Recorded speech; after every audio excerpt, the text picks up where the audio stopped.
You want to be a force to be reckoned with, an individual who knows their worth and commands respect, right? The path to becoming dangerously influential involves mastery over oneself and understanding others. So, what does it take to evolve from being another face in the crowd to being the person who dictates the narrative? Little hint, it's not about flexing physical strength or displaying brute dominance. Intrigued? Let's find out more. Chapter 1. Control how you and others react to everything. When life gets tricky, your emotions flare up and words start to just tumble out of your mouth. Your palms might get sweaty, knees weak, arms a heavy mom spaghetti. Stop right there. You just hit the bullseye in a game you didn't mean to play. That heated reaction you just showcased? Or you're letting people puppeteer your emotions. And when you control your emotions, they hold power over you. Conversely, consider this scenario. You stay stone cold calm, undeterred by your boss's stern look or your partner's icy stare. You don't flare up, you don't stammer, you look them in the eye and you talk. Calmly. Eloquent words instead of slurred insults. Reason instead of rage. You have control. You are in command of your emotions, and by extension, you gain authority over the situation. This form and level of self-control is nothing short of intimidating. But why? Because it signifies a strong nature. Your calm demeanor insinuates a strong, immovable core. You don't react. You don't give in. Remember this. Being unpredictable is a form of power. The less people can anticipate your reactions, the less they can manipulate or even control you. They're left guessing, unsure of your next move, unable to prepare for your response. You become the chess player who never reveals their strategy, keeping everyone else in check. Think about it. Would you rather react to the world or have the world react to you? So, how do you gain this kind of control? How do you learn to be the steady rock amidst a tumultuous storm? The answer lies in understanding and mastering your emotions. Which is one of those infinitely many things of easier said than done, but this process begins with introspection and honest self-analysis, and I cannot stress honest self-analysis enough. A lot of times we think to ourselves, but are we really honest with ourselves? When faced with a situation that kindles your emotions, pause and reflect. What's the cause?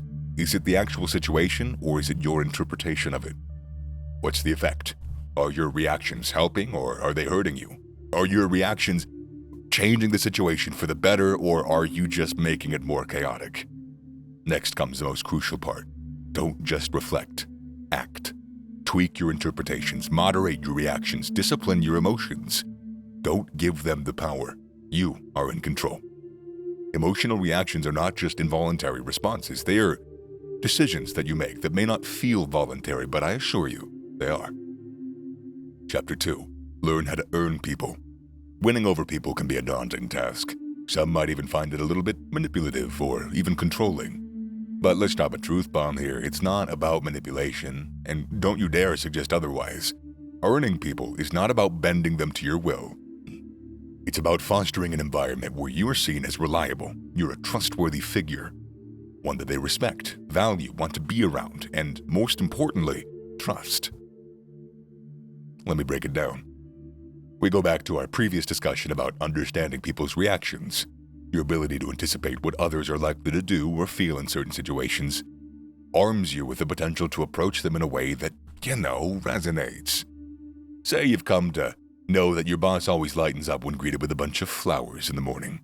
You want additional vacation. What's your move? Of course, you send him flowers. But it's not just about buying his favor with flowers.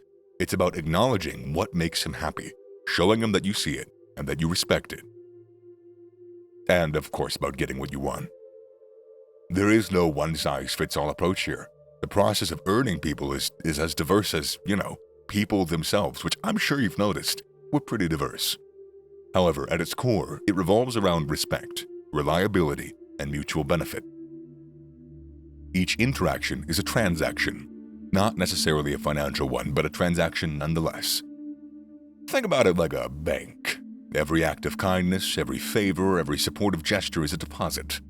And like a well-managed bank account, the more deposits that you make, the more interest you accumulate. And when that day comes that you need a favor, a withdrawal, the bank won't go bankrupt. You are invested in this relationship. You've earned their trust, their respect. They're going to be more inclined to give, to assist and support. But why? Because they know that you do the same for them, and you have to be willing to do the same for them. It's a genuine relationship here. Chapter 3.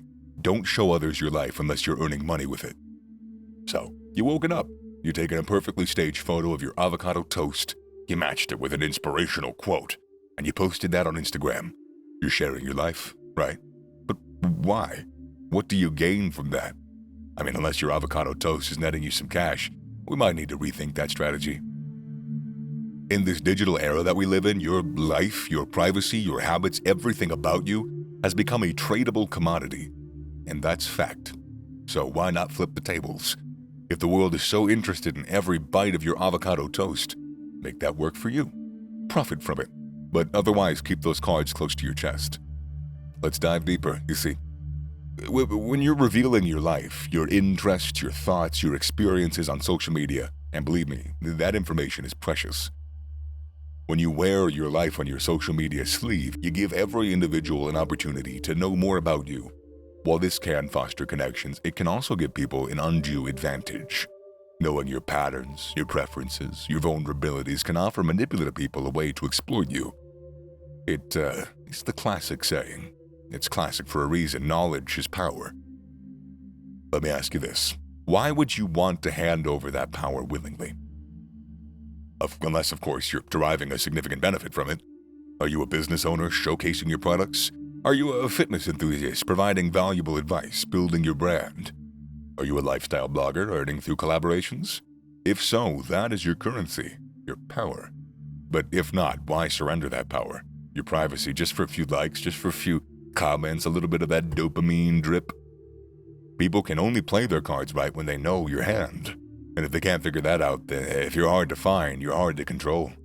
And being hard to control, now that makes you a formidable player. Chapter 4. Learn how to fight. Let's not beat around the bush here. The simple fact is this. Men have an inborn attraction to power, strength, and dominance. Every time I ever play a video game, I have to play the biggest, strongest, most character. I mean, we idolize characters like John Wick, Jason Bourne, James Bond, not for their smooth talk or stylish suits alone, but for their ability to control situations, to assert dominance when necessary, and yes, for their capability for violence. Consider this. Why do I get a sense of awe watching John Wick clear a room of villains? It's not just the well-choreographed fight scenes or Keanu Reeves' charisma. It's the control, it's the power that he holds. He's not a man to be trifled with. People fear him. They respect him because they know what he's capable of. That respect, that fear is not derived from engaging in violence at every single chance that he gets, but from the fact that he can. So, how does one go about acquiring this capability? Learn how to fight. Not for initiating violence, but for understanding what it means to be capable of it. It instills a different kind of confidence, a different kind of respect, both for yourself and from others. Now, this could mean enrolling in a martial arts class, that could mean learning boxing or practicing mixed martial arts, Brazilian Jiu-Jitsu or Krav Maga. Not to glorify violence, but again, to understand it, to respect it, to learn how to control it. It's a lesson in discipline, in strength, and control, both physical and mental. Moreover, learning how to fight goes beyond just the physical aspect. It cultivates mental toughness. It fosters a certain kind of resilience, a specific brand of problem-solving skills that's hard to obtain elsewhere. Every punch thrown, every grapple escaped, every kick blocked teaches you something. It's a dance of sorts, a dance where one wrong step can lead to your downfall. And in that dance with danger, you learn. You learn how to persevere. You learn how to survive, how to adapt, how to conquer. When faced with a larger, stronger opponent, you're not just fighting his strength. You're fighting your own fears, your own insecurities. And that is a fight worth winning. Overcoming that opponent is more than just a physical victory. It's a mental victory, a victory over your own demons. In this life, you must remember that your most potent ally and formidable foe is your own mindset. Be vigilant about what you let take root there. Be the master of your mind, not its servant. Challenge your beliefs. Embrace the hard path. Don't reveal everything, and control your reactions. And above all, never stop yourself from growth. For that's the essence of life itself: growth, change, evolution. Harness these principles and you'll find that the world doesn't just happen to you. Instead, you happen to the world. Is that cliche? Who cares? It's the end of the video. Alright, bye, get out of here, losers. I'm just kidding. I love you.